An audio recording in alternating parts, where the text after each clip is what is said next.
of you bring politics into the church. You think that politics is spiritual stuff. Politics is of this world. So I covered this already, but there's more to the story. If you're unfamiliar with him, I'm going to dive into the whole thing. So just listen to a little bit more of what he had to say here. You think it's your duty to be political about this, that, and the other. No, your duty is to serve the Lord your God with all your heart, mind, soul, body, and strength, and love your neighbor as yourself. That's pretty big, right? Oh my God, I can't believe that like a member of the evangelical church is saying this stuff. Absolutely on point as far as I can tell. He gets even better with this stuff. But there's a twist I found out. Again, like we covered this already, this video, but just listen because there is a massive twist at the end. Don't be talking to me about my spiritual responsibility to vote. I don't have a spiritual responsibility to vote. I have a civic privilege. Well, a civic duty. It shouldn't be considered a privilege. It's a right. But okay, whatever. Close enough. Not gonna lean into it. There's a Bible out now that includes the Constitution and the Bill of Rights. Isn't that wonderful? Yeah, it's Donald Trump's Bible is what he's talking about. No, it's disgusting. It's blasphemous. It's a ploy. Are you kidding me? Some of you are so encouraged by that. So, yeah, the point is that he really got, unhappy about Donald Trump releasing a Bible and suckers buying it, right? Like, why would you put those two things together? They don't, the First Amendment contradicts the First Commandment. Seriously. Anyway, that's neither here nor there.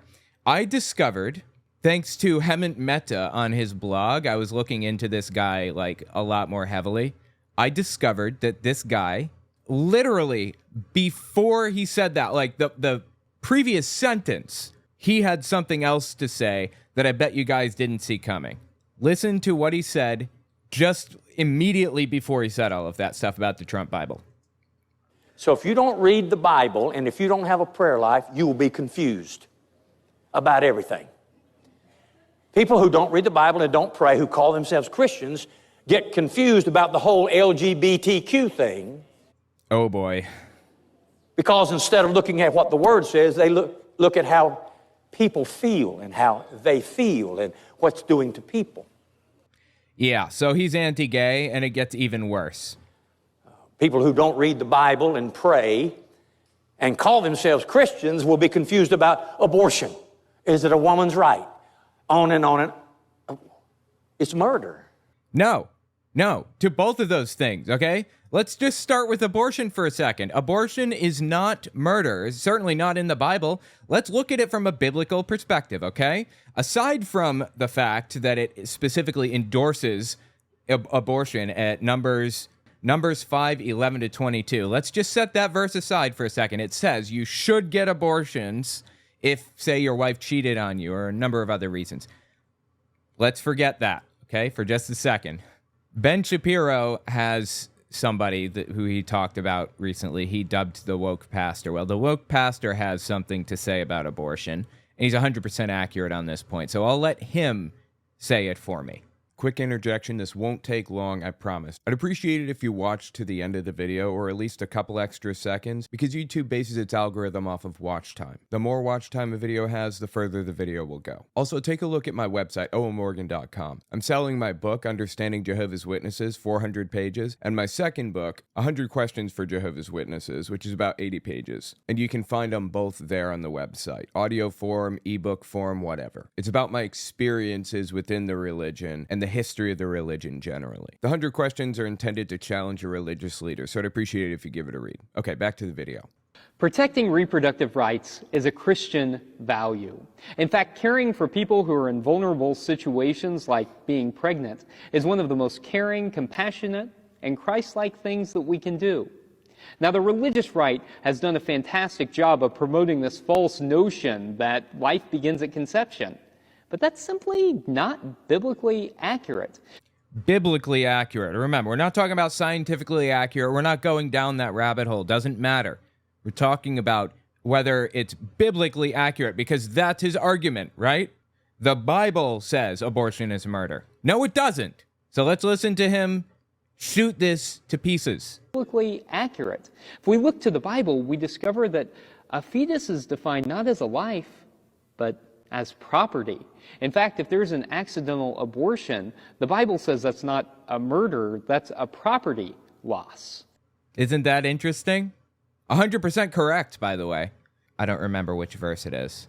The one verse that evangelicals have a tendency to use a lot is in Isaiah, and the verse is talking about a prophet of God. The prophet of God is told by God that he's known him since before he was in his mother's womb. So God is basically, it's kind of predestination. That's a justification for predestination, effectively. And pro or anti-abortion people will say that's evidence that God knows everybody and he cares for you from the moment of conception or whatever. When that's simply not true. Anyway, just keep listening to the woke pastor here. But Jesus is always encouraging us to put ourselves in the shoes of others and to think about what it might be like to be pregnant and to be faced with difficult decisions. The most caring, compassionate, and loving thing that we can do is not to try and make decisions for other people, but to recognize that they are best equipped to make decisions about their own bodies. Right, bodily autonomy. That's super important. And that is a Christian thing to do. Well, it doesn't really matter to me if it's a Christian thing to do. What matters to me is bodily autonomy. I'll explain in a second. That's what Jesus called us to do. This November, we have to vote. I've been reading a lot about World War II and Germany during World War I and World War II era.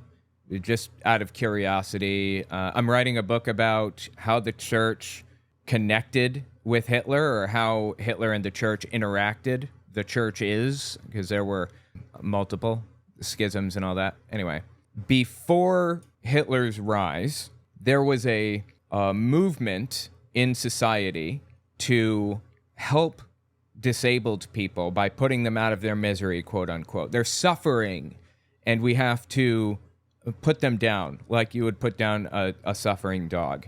It was this eugenics movement. I mean, it was really ugly. And the eugenics proponents believed themselves to be on the left. They thought that they were doing the right thing, the kind thing. That is why bodily autonomy is so important. People have a right to make decisions for their own bodies. No one can step in and change that. No one can step in and decide for you, because the eugenics movement, as well-intentioned as it was, eventually led to what we had in World War II with extermination on a mass scale, or it contributed at least. Bodily autonomy comes above all else. You control what happens to you. Now, regarding a pregnancy, let's just assume that this pastor is correct, that it's a life from the moment of conception. Let's say when there are 150 cells, it's a blastocyst. It's a life. Literally impossible to see because it's microscopic. Let's assume he's right in saying that that's, a baby or whatever, this blastocyst. That blastocyst doesn't have a brain to make decisions for its own body. If somebody gets in a car accident, they end up in the hospital, and they wake up and they find that they have an IV in their arm and it's feeding blood into somebody else, giving them a transfusion. That person has an absolute right to pull that IV out and leave, even if that person's going to die. You have no obligation to give anybody your blood or nutrients or your anything. And that is basically a one-to-one comparison to what we're talking about right now. So regarding what the Bible has to say, Numbers 5:11-22 explicitly says you should have an abortion. Exodus 21, verse 22 appears to say, it appears to frame it as a property crime, and the husband can demand payment back for whatever loss he suffered if there was some problem. So I simply reject that. This is politicized belief right here. What Loran Livingston is saying, this is the result of politicized ideas. This anti-abortion thing, it didn't exist outside of politics, really. Quick interjection, this won't take long, I promise. I just want to say I'd appreciate it if you check my Patreon. owenmorgan.com/Patreon to find it. YouTube's algorithm goes up and down, so I can never predict where it's going to be. Having patrons gives me some level of stability. Okay, back to the video. Read the Bible and pray and call themselves Christians will be confused about abortion. No one's confused about this. Is it a woman's right? On and on and it's murder. It's the premeditated termination of innocent human life. That's called murder. Interesting. Premeditated termination of innocent human life. Well, I guess that really depends on your definition of human life and all that other junk. He's not even taking the biblical route with this, though. He's taking the scientific or philosophical route. Isn't that interesting? He says you got to read the Bible and then gives a non-biblical justification for it. People that don't read and pray will get politics mixed up with church. They start mixing and meshing. So he just listed a few things, right? He listed approving of the LGBT community as a bad thing for Christians. Believing that women should be allowed to get an abortion, even if you wouldn't personally get an abortion. That's not allowed. That's wrong in his eyes too. And number 3, mixing politics with religion. That is really interesting. Together. That's why some of you bring politics into the church. Okay. That was the end of that clip about abortion in the LGBT community. And the very next clip starts with him saying, some of you bring politics into the church. This is literally like right before he talked about the Trump Bible, he talked about, abortion and LGBT community being evil and all that stuff. So I don't know. He's kind of a mixed bag, fascinatingly. He also had this clip that I found kind of interesting about Palestine. To give a little bit of lead up, the evangelical church, by and large, supports Israel, because there's a belief that Israel has to occupy that area and have control of the temple area in Jerusalem before Jesus can come back, because Jesus is supposed to appear and do all this other stuff. That's part of the prophecy, the end times prophecy. So evangelicals are doing everything that they can to push Palestinians out completely and grant the entire area to Israel. If you don't believe me on this, I'll give you an evangelical just straight up saying it. I mean, this is like really well-known theology. I don't even need to show you guys this, but I'm going to anyway. John Hagee, very famous evangelical pastor. John McCain was courting his endorsement in the 2008 elections or whatever it was. Well, it came out that he had said this previously back in the 90s, but this has been part of Christian theology for a long time. Again he said unto me, prophesy unto these bones, and say unto them, O you dry bones, hear Oh, he's reading from the Ezekiel. word of the Lord. And he spoke to them, and they stood, and they became an exceeding great army, meaning they physically came to life. So this is the dry bones prophecy. It's not a prophecy. It's just some apocalyptic style writing, same as the Book of Daniel and all these others. It doesn't mean that he was prophesying. Well, just keep listening here. Oh, yeah, here we go. Okay. Yeah, listen, starting from right about here. I will bring them, the Jewish people, again into their land that I gave unto their fathers. That would be Abraham, Isaac, and Jacob. Behold, I will send for many fishers, and after will I send for many hunters. And they, the hunters, shall hunt them. That will be the Jews. From every mountain and from every hill and from out of the holes of the rocks.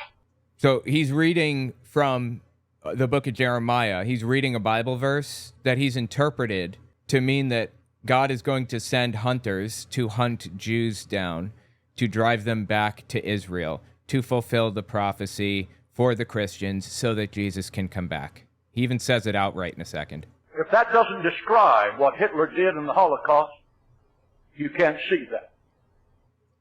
Oopsie daisy. Just picked a whole bouquet of oopsie daisies there, didn't he? Anyway, that's just like the theological foundation for support of Israel in the evangelical church. I mean, people can support Israel for whatever reason, but that exists. And it's a massive influence within the evangelical church. But this guy, Loran Livingston, he had a different take, fascinatingly. Listen to what he had to say about this. By the way, he said this in 2023. It was November 7th, 2023. Let me finish. Please be open-minded enough to let me finish. This is not about Palestinians. I'm a human being, and I have passion and compassion and empathy and sympathy. And when I see those news clips of those little Palestinian boys and girls, little toddlers, being dragged through the rubble of a bombed out building by their daddy or their mama with no food and no water, it breaks my heart. Yeah, this should just be like a human thing, right? It doesn't matter if you're pro-Israel or pro-Palestine or whatever. It doesn't matter. It breaks my heart to see what's happening to them right now. And you know what? It broke my heart to see innocent Israelis being captured also and attacked and just mistreated terribly on October 7th. That stuff breaks my heart. How can anybody of good conscience disagree with this? And anybody who has any spirit about you can say the same thing. It breaks my heart. If I had food and water and I were standing there, I would help them myself. But this is not about the Palestinian problem, brothers and sisters. These people are being used. If so many people love the Palestinians, why won't Egypt open the borders and say, come on in, my brother? Okay, that's complicated. A lot of people think Egypt is like a Muslim country, but to my knowledge, it's not. It's mostly a Christian country. Coptic Christians are a large group in the area. Coptic Christians are like early Christians. And they have a denomination that's like survived all this time. And they even have like Coptic writings and stuff. Anyway, there are Christians there, and they have similar beliefs about the Jews. And also, they're kind of just doing what the United States and Israel would want them to do. And they don't want, they have a nationalist kind of mindset also, where they don't want any kind of immigration or refugees or anything in their borders. So it's complicated is the answer. Egypt, they are to blame here. I agree with him, but the dynamics are not as clear-cut as it seems on its face. Borders and say, come on in, my brother. If so many Muslims and other countries care so much about the Palestinians, why would you not say to Israel and everybody else, give us a week. Let us go in and fly as many out as we can possibly get on planes, and we will put them in homes and we will feed them. You know why? I mean, because there are like 2.3 million people. How do you fit 2.3 million people on planes? Do you have any idea the scale that is? Can you like conceptualize how many people that is? We brought the economy to a screeching halt. I'm sorry, let me rephrase. Donald Trump brought the economy to a screeching halt. The far-right movement in government did this in 2020. It's the right thing to do. I'm not, knocking them for doing this. They did the right thing. They brought it to a screeching halt because they feared that 1 million people could die. How many people have died from COVID in the U.S. up to 2024? I guess it depends on when you're looking, but I think it's somewhere around 1.2 million deaths. It's hard to tell, but I think it's somewhere around 1.2 million. It's over 1 million, maybe over 2 million now. I'm not sure. We brought our economy to a screeching halt to save those people's lives, and there is absolutely nothing that anybody else can do except rebuild that area and help them build a life and open the borders between Gaza and Israel and allow people to go freely between the two, allow Palestinians to be involved in the government and not oppressed, not held down, have 100% equal vote in the government. That's how you solve the problem, in my opinion. But Israel has to be in control of Jews for the prophecy to come true. And by the way, it's a Jewish prophecy too, that they will regain control of the temple and slaughter 5 red heifers in front of it or something, and then, build it, and then the Messiah comes or whatever other thing. This is all far-right, extremist, religious nationalism that's driving this on the side of Israel, the Jewish nationalism, and on the side of Christians, Christian nationalism. That's what's driving this right now. That's why people don't see babies being pulled from rubble and care. So, anyway, I care about everybody. I don't want a single death to happen. Unfortunately, it's Palestinians who are suffering the most right now. Innocent Palestinians. Anyway, that's Loran Livingston. So he's got kind of a mixed bag. He's got some completely backwards takes on the LGBT community and on abortion, but he seems to be on point on a couple other things, mixing politics and on the Palestinian and Israel issue. I guess he doesn't have the same kind of religious beliefs about Israel. Fascinating. Tell me what you think about it in the comments.